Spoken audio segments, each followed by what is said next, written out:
Halo semuanya, sebelumnya saya ucapkan selamat datang di seri pembelajaran basis data. Jadi di seri ini nanti akan dibagi ke beberapa sesi yang masing-masing akan bahas topik yang berbeda yang berhubungan dengan basis data. Jadi di seri ini akan dibawakan oleh 3 orang, jadi saya dan 2 orang teman saya. Sebelumnya perkenalkan, nama saya Anwar. Di sini saya akan membawakan materi tentang review basis data. Jadi sebelum mengikuti seri ini, diharapkan sudah memahami sedikit tentang apa itu basis data. Tapi di sini saya akan membahas basis data, mereview saja. Jadi untuk mengingat kembali apa itu tentang database. Jadi yang pertama, pokok bahasan sesi ini ialah yang pertama pendahuluan, yang kedua IR model, kemudian model relasional, structured query language, normalisasi. Jadi tujuannya ialah memahami database management system dan komponen utamanya. Yang kedua memahami IR model dan dapat menggunakannya. Kemudian sebagai desain awal dari database, memahami SQL dan apa saja yang tercakup dalam bahasa SQL. Dan memahami konsep normalisasi dan dapat melakukan normalisasi data. Jadi pendahuluannya yang pertama ialah, jadi basis data adalah kumpulan data yang dapat digambarkan sebagai aktivitas dari satu atau lebih organisasi yang berelasi. Contohnya basis data universitas yang berisi informasi entity dan relasi di antara entitas. Kemudian ada lagi yang namanya database management system atau manajemen sistem database adalah perangkat lunak yang didesain untuk membantu dalam hal pemeliharaan dan utilitas kumpulan data dalam jumlah besar. DBMS dapat menjadi alternatif penggunaan secara khusus untuk aplikasi, semisal penyimpanan data dalam file dan menulis kode aplikasi yang spesifik untuk pengaturannya. Kemudian IR model. Jadi pada IR model, gambar dunia nyata diistilahkan dalam objek dan relasinya. IR model biasa digunakan untuk mengembangkan inisial dari desain basis data. IR model menyediakan suatu konsep yang bermanfaat yang dapat mengubah deskripsi informal dari apa yang diinginkan oleh user menjadi hal yang lebih detail. Presisi dan deskripsi detail tersebut dapat diimplementasikan ke dalam DBMS. Jadi kemudian entitas, atribut, dan himpunan entitas. Jadi entitas itu kan objek dunia nyata yang dapat dibedakan dari objek yang lain. Jadi misal itu entitas pegawai, jadi dia memiliki SSN, nama, dan lot. Kemudian relasi dan himpunan relasi. Jadi relasi adalah asosiasi di antara dua atau lebih entitas. Contoh relasi antara entitas ialah relasi pegawai dan departemen. Jadi relasinya itu work in, bekerja di.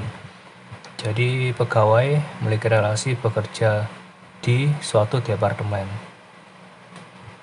Ini pegawai relasi work di departemen. Kemudian himpunan relasi adalah himpunan dari relasi-relasi yang sejenis. Contoh himpunan relasi. Jadi entitas employee memiliki relasi ke employee itu sendiri. Kemudian ada lagi yang namanya entitas lemah, entity lemah. Entity lemah dapat diidentifikasi secara unik jika terdapat peran kunci utama yang berasal dari atau dimiliki oleh entity yang lain. Himpunan entity owner dan entity lemah harus berpartisipasi dalam himpunan relasi one to many, yaitu satu owner memiliki banyak entity lemah. Jadi contoh entity lemah seperti ini. Kemudian agregasi. Agregasi digunakan pada saat kita perlu memodelkan apa saja yang terlibat dalam suatu himpunan relasi. Agregasi membolehkan kita untuk memperlakukan suatu himpunan relasi sebagai himpunan entitas untuk tujuan partisipasi dalam relasi yang lain. Kemudian ada model relasional. Basis data relasional adalah himpunan relasi. Suatu relasi adalah himpunan kolom atau tuple. Sedangkan relasi itu sendiri terdiri dari dua bagian, yaitu instance dan skema. Instance adalah tabel dengan baris dan kolom. Sedangkan skema adalah cara untuk menentukan nama relasi dan nama atau tipe kolom. Contoh relasi misal student, dia memiliki SID tipenya string, nama bertipe string, login, age, dan GPA. Kemudian batasan integritas. Kondisi yang harus bernilai benar untuk suatu instance dalam basis data, misal batasan domain. Instance dari relasi disebut legal jika bisa memenuhi semua batasan integritas yang telah dispesifikasi. Batas integritas juga digunakan untuk menghindari kesalahan dari entry data. Jadi, batasan kunci primer atau istilah lainnya primary key, yaitu tidak ada dua tuple yang distinct yang mempunyai nilai yang sama untuk semua key field, dan key tersebut tidak memiliki subset. Yang kedua, foreign key. Foreign key adalah himpunan field dalam satu relasi yang digunakan untuk melakukan referensi ke tuple pada relasi yang lain. Kemudian SQL, Structured Query Language, bahasa database relasional yang dibuat berdasarkan suatu standar. Bentuk dasar dari SQL adalah sebagai berikut. Jadi select, kemudian from, dan where. Setiap query dalam SQL harus memiliki klausa select yang menentukan kolom yang akan ditampilkan pada hasil, dan klausa from yang menentukan cross product table. Klausa opsional where menentukan syarat-syarat seleksi pada tabel yang ditunjukkan oleh from.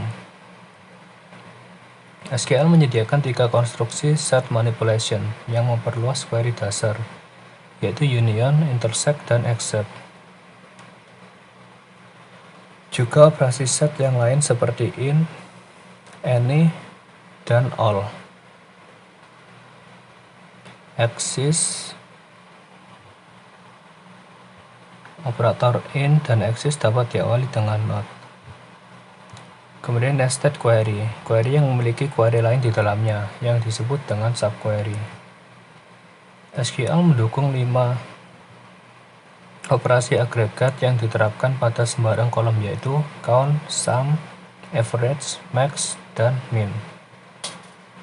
Kadangkala operasi agregat diperlukan pada sekelompok grup dari baris pada relasi. Untuk menulis query semacam itu, dibutuhkan klausa group by dan penambahan klausa having jika kita ingin menerapkan suatu kondisi terhadap data yang sudah dikelompokkan dengan group by. Kemudian normalisasi. Jadi, istilah normalisasi berasal dari IF Code, salah seorang perintis teknologi basis data. Normalisasi adalah proses untuk mengubah suatu relasi tertentu ke dalam dua buah relasi atau lebih, sehingga skema database menjadi lebih mudah dimengerti dan efektif. Jadi normalisasi dibagi menjadi 3. Normalisasi 1, 2, dan 3. 1NF, 2NF, dan 3NF. Normalisasi 1NF yaitu suatu relasi dikatakan dalam bentuk normal pertama jika dan hanya jika setiap atribut bernilai tunggal untuk setiap atribut bernilai tunggal untuk setiap baris.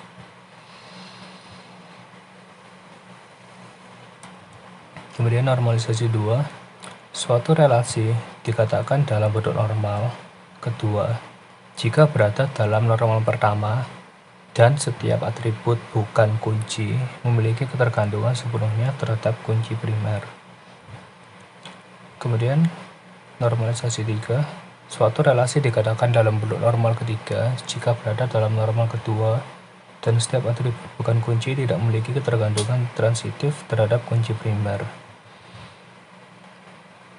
Kemudian ada latihan soal.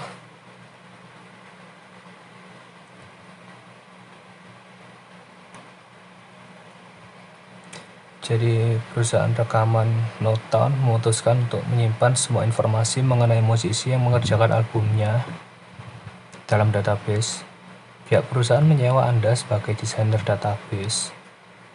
Jadi tiap musisi yang melakukan rekaman mempunyai SSN, nama, alamat, dan nomor telepon.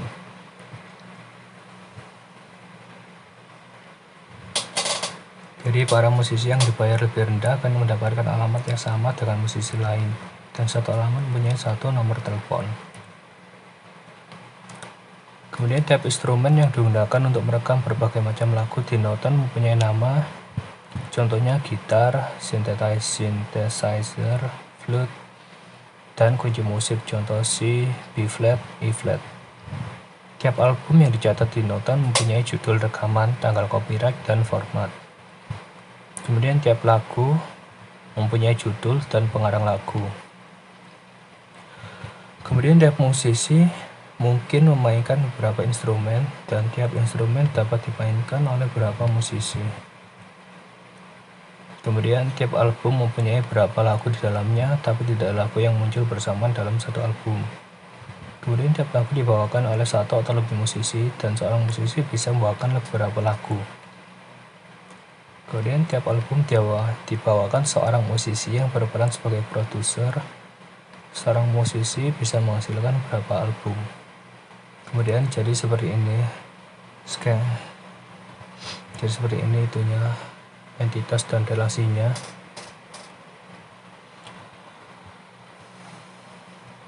Jadi misal ini ada entitas instrumen memiliki nama dan kunci musik. Kemudian ada entitas musisi memiliki SSN, nama, alamat, nomor telepon. Kemudian album memiliki judul, tanggal, dan format.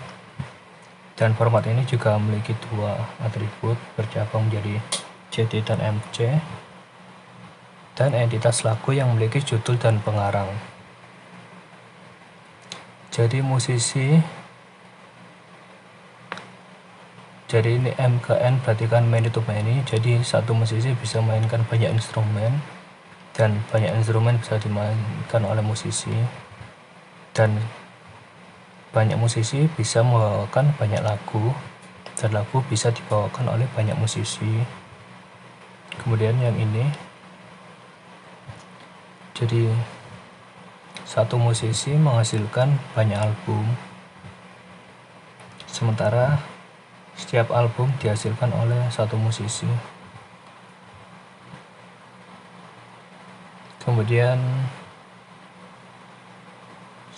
banyak album mengeluarkan satu lagu, dan satu lagu mengeluarkan banyak album. Satu lagu berada dalam beberapa album. Kemudian latihan soal 2. Jadi perhatikan ini, ada entitas employee memiliki EID, name, age, dan salary. Kemudian entitas work memiliki EID, DID, dan PCT time. Kemudian departemen memiliki DID, departemen ID, name, budget, dan manager ID. Kemudian pertanyaannya, berikan contoh constraint foreign key yang melibatkan relasi departemen. Apa saja pilihan yang ada untuk melaksanakan constraint ini pada saat user berusaha untuk menghapus record pada tab?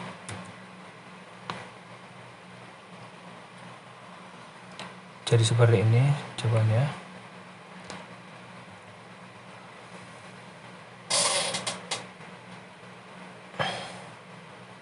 Jadi ini contoh foreign key-nya. Jadi di tabel employee kan ada dua, employee 1 dan employee 2. Jadi ini yang tabel untuk employee, ini tabel untuk works, dan ini tabel untuk ini tabel employee, ini tabel departemen, ini tabel untuk work, bekerja.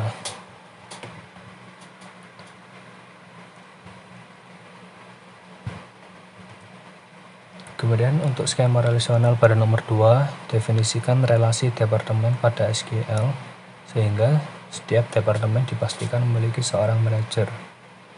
Jadi seperti ini perintahnya. Kita create tabel employee. Jadi employee ID tidak boleh null. Kemudian umur tipe INT, departemen ID INT, salary INT. Kemudian primary key-nya kita atur ke EID dan foreign key-nya itu departemen ID. Ini mereferensi ke departemen ID yang ada di departemen, tabel departemen.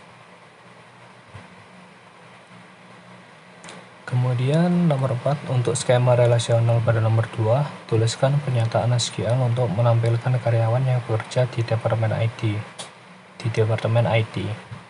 Jadi kita pakai select ID, employee ID, employee name, from employee, di mana departemen ID-nya kita select departemen ID, from departemen, di mana nama departemennya ID. Oke. Kemudian latihan soal nomor 5.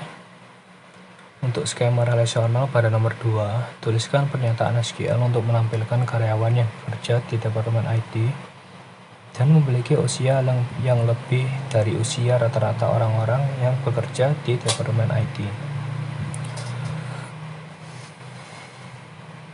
Jadi kita select employee ID, employee name, di mana dari employee, di mana departemen ID, sama dengan select departemen ID dari departemen, di mana departemennya ID, dan jadi ini ada 2 ya, dan rata-rata average lebih besar dari rata-rata umur dari orang yang bekerja di departemen ID ini tadi. Oke, ini kan from employee where the ID bla bla bla ini. Jadi yang where pertama ini untuk mengecek departemen ID, kemudian yang average ini untuk mengecek usia yang lebih dari usia rata-rata orang yang bekerja di departemen ID. Oke. Sekian pembahasan dari sesi yang pertama. Oke, sampai ketemu di sesi berikutnya.